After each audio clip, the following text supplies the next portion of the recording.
कौन आपण माने जानिछंती कि बसंत पंचमीर केवल गोटे दिनर प्रयोग द्वारा बुद्धि प्रज्ञा एवं प्रतिभार विकास संभव अटे। आसंतु जानिबा।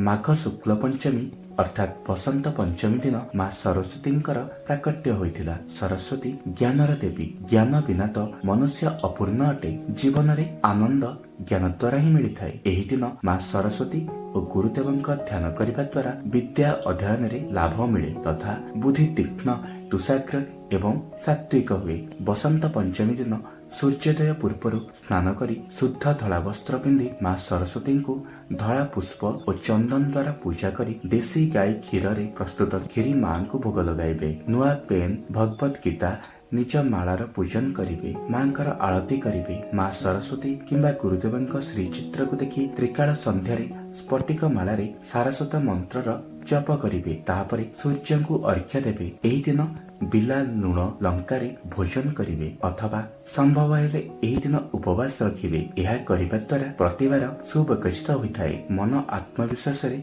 भरिजिव एवं समस्त परीक्षा रे उत्तम श्रेणी रे उत्तीर्ण हेबार योग्यता विकसित हुए। व्यवहार सात्विक हुए तथा बुद्धि चमत्कारिक रूप रे विकसित होइथाए।